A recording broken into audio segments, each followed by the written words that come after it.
Here we go again. Another big-time winter storm to impact the Bluegrass State heading into the start of the weekend. I'm tracking snow, sleet, and freezing rain just ahead. We'll show you how road crews are preparing for yet another round of snow. And temperatures like these going without power for long could be dangerous, which is why they're considering taking steps to keep people warm in Madison County. Tracking, alerting, protecting. This is WKYT News at 5. Good afternoon to you. Ready or not, another round of winter weather is headed our way. And this is not very pretty stuff. This one arrives overnight. It'll bring everything from snow and sleet to freezing rain. We begin with Chief Meteorologist Chris Bailey. He's tracking the storm on this WKYT First Alert Severe Weather Day. Yeah, guys, a lot of folks out there, even snow and winter lovers, are ready to raise the white flag of surrender to Old Man Winter because, yes, it's another winter storm that is on the way to the Bluegrass State. Watch how quickly that moisture begins to expand here as it is coming out of the Gulf of Mexico. It's up and over top of the cold, low-level air that we have in place throughout Bluegrass State, the Ohio Valley, even into parts of the Tennessee Valley. That is a strengthening band of snow and freezing rain now across most of Tennessee, even as far south as parts of Mississippi, Alabama, and Georgia getting in on the act, and that is blossoming and heading toward the northeast as we go deeper into the evening. Now, if you've got some plans over the next 3 or 4 hours, you're in good shape. Nothing is expected here in the central and eastern Kentucky over the next 3 or 4 hours. Later this evening, then we're going to watch some snow and freezing rain developing to our southwest, maybe Lake Cumberland over towards sections of the I-65 corridor. Then that'll rapidly expand into parts of central and eastern Kentucky into the overnight. It's a winter storm warning that is out for the entire state, surrounding states as well, for tonight into tomorrow. Now, it's going to be one of those events to where we like to call it a nowcast. That means we're literally kind of changing things on the fly as we get an idea. When you're dealing with 4 precipitation types potentially, you can really skew those totals one way or the other based on which precipitation type is dominant where you live. You follow all that? I know it's kind of complicated, isn't it? But the area I've painted in the darker blue here, anywhere from 4 to as much as double-digit snowfall, a possibility. Now, that would depend on how much sleet or freezing rain you get where you live. You get more sleet or freezing rain, you're going to come in on the low side of that total and even lower potentially. Now, if it is all snow in there, some areas would exceed that 10-inch amount, so that's the line that we're walking. Farther south that we go, a little buffer zone of 1 to 4 inches of snow, sleet with some freezing rain and mainly ice into southern Kentucky that could cause some issues with a 1/4 inch or better as we go into later tonight and into the first part of tomorrow morning especially. So this is a rather high-impact winter storm again, guys, as we track that nasty combination, the nasty trio of snow, sleet, and ice across the region. We'll break it down in greater detail when I come back in just a few minutes.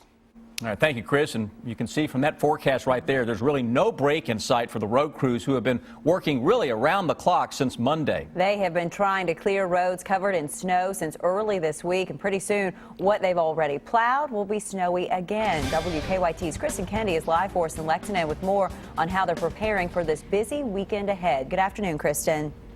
Good afternoon, Amber. There is no calm before the storm for these guys. We counted about 6 salt trucks lining up, waiting to reload right now. Of course, they rushed today, just trying to clear off all of those neighborhood and non-priority routes, because once the snow starts falling, they are going to have to focus on all of those priority routes. Now, they will focus all their energy, all their crews, all their materials on priority roads here in Lexington. The night crews come in at 8 o'clock. They're going to work 12 hours straight. Their main concern tonight will be keeping priority roads clear. They are continuing to mix their salt with very fine gravel, and that's called aggregate. We're getting supplies of aggregate and additional salt supplies in that we had ordered previously in the week. We're also trying to feverishly clear some neighborhood connector streets that aren't priority roads but connect from one priority road to another, kind of give some people some relief before this next round comes in. The amount of salt they have is not a concern for them. Also, the amount of crews they have right now is not a concern either. They are just trying to clear as many roads as possible before this next round comes in. We're live in Lexington. Kristen Kennedy, WKYT.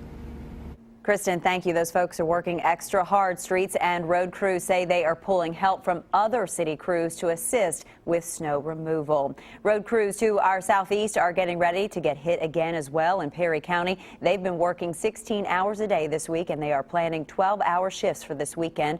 While crews will do their best to keep roads clear, transportation officials say they could use help from drivers. If you don't have to go to work, if you don't have to be out on the roads, don't be out there lollygagging and just joyriding, seeing what's out there, because it can create hazards. Road crews say they have plenty of salt to get through the next round of winter weather as well. And on top of the frigid temperatures, thousands of people had to deal with having no power this morning. The outage hit Richmond as people were waking up and using more electricity. As Victor Puente shows us, officials have a plan in place to protect the community in case any outage lasts too long. The power outages that have been rolling through Madison County have kept the Emergency Operations Center busy. They're monitoring them to make sure there isn't any danger for the people who lose electricity. The outages started this morning and were focused mostly on North and South Keeneland Drive. More than 2,000 people lost power across the county. The director of the Madison County Emergency Operations Center tells me they've been keeping an eye on the duration of those outages. Any that last more than a few hours could lead to the county opening a warming center for people without power. He says their role has shifted since Monday and Tuesday when they were giving rides to medical professionals who couldn't get out on the roads, to now helping people stay warm as those outages shift. You got a couple-hour window at a minimum, but by no stretch are we thinking you got a day or two with these kind of conditions. If it was 40, it's a whole nother ball game. But when you're talking, up until the early, late morning hours, we were still below zero. It goes pretty quick. Richards tells me they've also had to help a couple of people who heat with firewood find other sources for wood because they weren't able to leave their home to purchase more. In Madison County, Victor Puente, WKYT. Right now, there are about 70 homes in Madison County without power. Kentucky Utilities says it set a new peak usage number this morning thanks to the cold weather. The company says more than 5,100 megawatts of power were used early this morning. The old record of 5,068 was set in January of last year. Officials say there were a few power problems between 6 and 9 this morning, but they were ready for that. This has been an interesting time of two very cold winters in a row for us and our system. And we've learned a lot, both individually and with our equipment. KU says they try to get their crews out to outages and get that power restored within about an hour. Most school-age children have been home all week thanks to this deep freeze. Yeah, and it has been a tough time for parents who depend on schools to take care of some of their child's meals. WKYT photojournalist Darnell Crenshaw shows us how one community is getting together to make sure needy children and their families are taken care of. This is like one of the best experiences in my life. I love doing this. My name is Nicole Moulton. I'm a school psychologist for Harrison County Schools. Thanks to social media yesterday, a parent who also works with children in the community kind of put out the question, anybody else concerned about children being out of school for a week and not having enough food or being cold. In no time, we had thousands of people volunteering to help, offering donations, and we are just overwhelmed with the amount of response that we've got. Food, monetary donations. It makes me feel like I know I'm doing something right, and I'm so glad that these people are going to get blankets and food. I don't know what this is, but I got this. It's Spam. It's Spam. Okay. You never heard of a can of Spam? I've been in some of these homes, and I know what it's like. I've seen conditions where there might be a single bed, no sheets, few blankets. It's all about them today, and we're going to help them and make sure their life is better. So what we're doing today is we're packing it up and we're going to deliver it. We'll get you one. You stay in and stay warm. I've got it. Thank you so much. You're welcome. And what's great about it too is we can ask what their current needs are. For example, this one's pipes froze, and so we're going to go get an extension cord because we want to make sure that they have water. It's a great feeling. What a great job by all of those folks. The Harrison County team is ready to do this next week since they know that more bad weather is on the way. We are here with you all weekend to track this latest winter storm. In addition to updates overnight, Bill Bryant, Rebecca Smith, meteorologist Jim Caldwell, Mike Linden, and our team in the field will have a special edition of WKYT this morning beginning at 6 a.m. tomorrow. So we'll be here for you. Well, the Wildcats, they put their perfect record on the line tomorrow at Rupp. The UK says the game is still on despite the weather. WKYT's Rob Bromley is here. He's braved a few winners out there. Rob has a preview of the game. Hey, Rob. Hello, just a few. The Wildcats have the whole country watching. The only unbeaten team in the nation as they go for their 27th win in a row tomorrow night against Auburn. 5 games left now in the regular season, and as he has said all along, all season, John Calipari isn't saying anything to his team about going undefeated. No. We're right now we're zeroed on individual players getting better. Understanding they got to compete against each other. Yesterday was great because they really got after each other. I'm juggling balls. I usually don't have scrimmaging competitiveness, this stuff late in the season, but this team needs that, so we're doing it. And we'll even do a little bit today, which I never have done, just because that's who they are. And it is back home in Rupp tomorrow night. Bruce Pearl's Auburn Tigers coming in. It'll be a 7 o'clock tip-off on ESPN. How do the players feel about this winning streak as the national attention just grows and grows? We'll have that coming up in sports also today. Cal talking about how Tyler Eulis out there but still not 100%. That is coming up a little bit later in sports. Thank you, Rob. And the Cats go right back on the road next week when they travel to Mississippi State on Wednesday.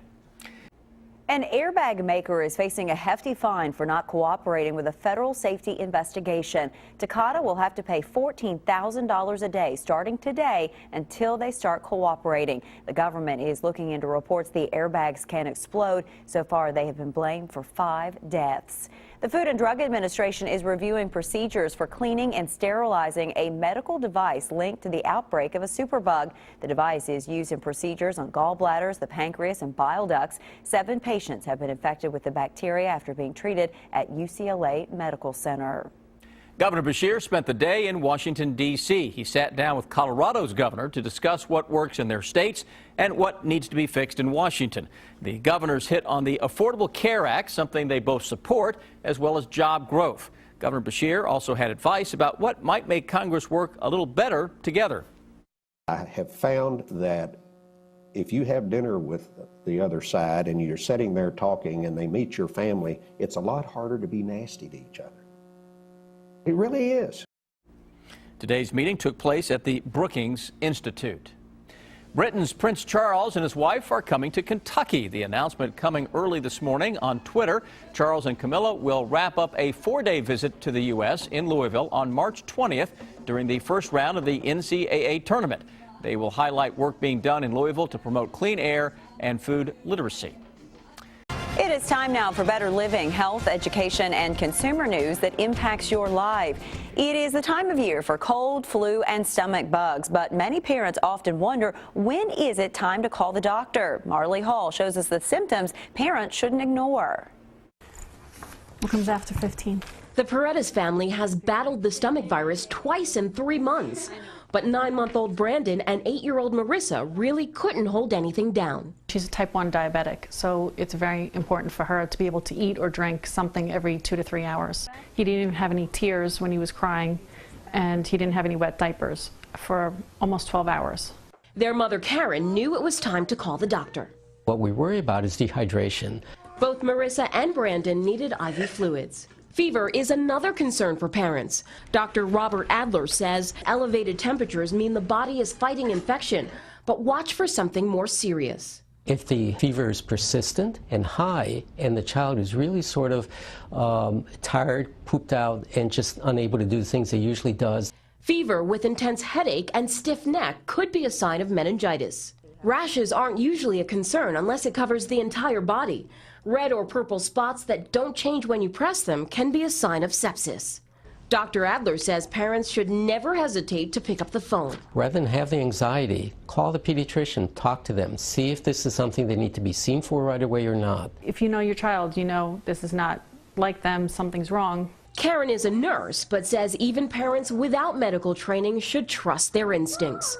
Marley Hall, CBS News, Wonton, New York. And doctors say any fever in a baby under 2 months should be checked out.